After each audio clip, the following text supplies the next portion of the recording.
Hey now, fans of having their stomachs punched, it's time to break down all of the Easter eggs, Star Wars references, cameos, and best moments from The Mandalorian, The Tragedy, aka S2E6, aka the one where Boba proves that he's not a bozo after all. Alright, up first, and surprisingly to me, we got right to Tython and the Seeing Stone mentioned in last week's episode by Ahsoka. So much for this being a season finale location. And up next, we get right into the Bobafication of this episode when we see the good old Slave One flying across the sky. Guess Jabba honored his lifetime free parking after Fett delivered him solo. You gotta love Boba dropping his dad's infamous "I'm a simple man" line, which he heard him speak to Obi-Wan back in AOTC. It turns out that Boba is one hell of a surgeon because he saved Fennec Shan, the assassin from Season 1 played by Ming-Na Wen, and who now has a robo-gut.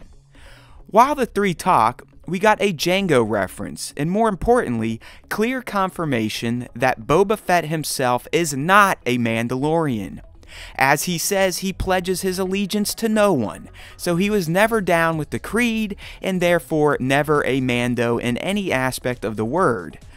Watch cult member or otherwise. So quit saying he was the first Mando of Star Wars, you punks! I believe this is the first time we've seen a yellow painted trooper, and a mortar trooper at that. Fire in the hole! The E-Web is back and still unable to hit a single target. Alright, we already knew Boba was back this season. In this episode for sure for those of you who can't accept the obvious. But I have to highlight his donning of his armor for the first time again. Pretty dope, even if he has a bit of a belly these days. We learned of the Dark Troopers 2 weeks ago, but now we finally got to see them in action, and it was glorious, outside of the fact that they kidnapped Grogu like a bunch of dicks.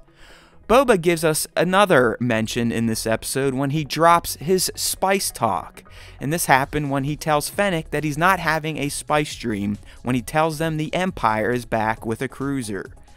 The talk between Boba, Din, and Fennec after Grogu is captured had some great canon confirmation by finally cementing the fact that Jango was a foundling, not a true Mando, and that he fought in the Mando Civil Wars. I believe up until this point, Jango's true heritage and connection to his Mando armor was Legends material at best, so it's nice to finally put all of this to bed by confirming that Jango was more or less like Din and did get armor granted to him by actual Mandos. But Boba himself never took up any creed and only inherited the armor by right since the chain code belonged to him and his father before him. Okay. So the prisoner scan had all sorts of familiar faces, like the asses who tried to steal the kid in episode 2, looks like some Aqualishes, other maybe familiar looking aliens were in there too, and of course the real Easter egg, Mayfeld. Looks like Bill was BSing us when he told us he wasn't going to be involved in this show this season. And finally, we got to see that glorious looking Darksaber again. Boy, is that thing smooth AF looking and sounding, I might add. And now, for the best moments in The Tragedy. You know I'm good for at least 1 or 50 nods to the Din and Grogu bond, so I have to mention the opening scene in which Din is chuckling using Grogu's name and playing Force Catch with him. Oh, and it's topped off with the two of them zipping through the air like Iron Man, complete with a whoopee from the Grogster. While it may be one of the wonkiest looking designed ships in Star Wars, how could any longtime fan not be moved by seeing the Slave One zipping across Tython sky? I've taken some heat from the SWTS fanbase on my Boba Fett was a bozo in the original trilogy stance, but I'm not so much of a hater to admit that his gaffy stick battle was pretty freaking badass. Dude's street cred really increased for me in this episode thanks to scenes like this and a few others. Boba, you're no longer a bozo to me. In fact, my next highlight moment is seeing Boba in his family's armor again. While it isn't his jumpsuit look, I think the whole nomad robes and Beskar look worked for him in his new spotchka belly.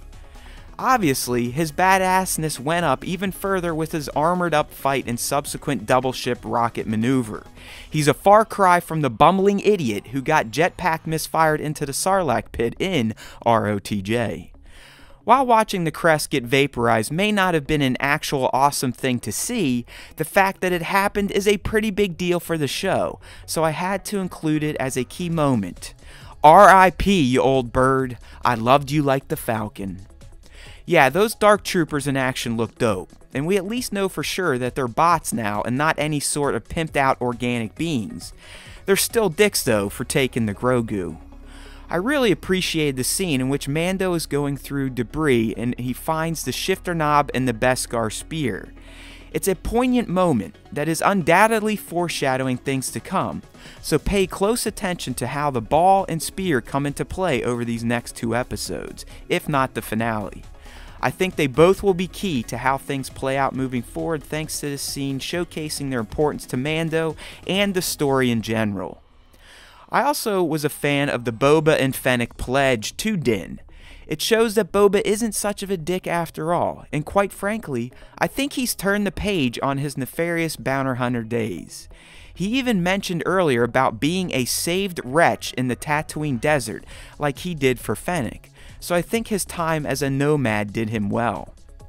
Besides, after this episode, who wouldn't want more of these 3 together? Not to mention the inevitable other cast of big names that may join them like Bo, Ahsoka, Mayfeld, and whoever heard Grogu's call through the Force. Ezra? I also appreciated getting more clarification on Jango's history and how he was indeed a foundling and fought in the Mando Civil Wars.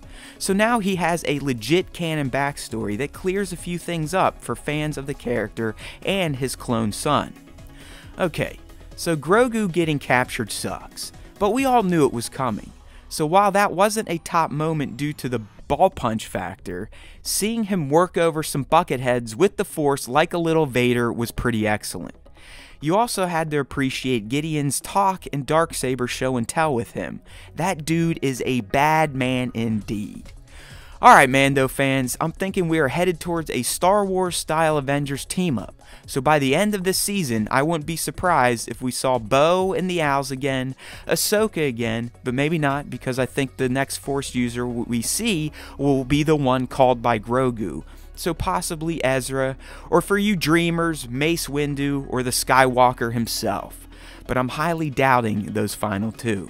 Either way, I expect this season to end with this team-up showdown, and ultimately the Force user coming in on your left style to save the day, or sadly, a bit too late, giving us an Empire Strikes Back kind of cliffhanger going into Season 3. Make sure to tune into the next episode of the Star Wars Time Show, in which myself and my co-host Nick will fully break down the tragedy and give our thoughts on it as a whole. Thanks for watching. If you enjoyed this video, please consider liking it and subbing to our YouTube channel. We'd also love for you to join in with our weekly Star Wars podcast, so use the links in this video's description or head to StarWarsTime.net to subscribe to the platform of your choice. There's always time for Star Wars time, and remember, if you listen to the Star Wars Time Show, the Force will be with you, always.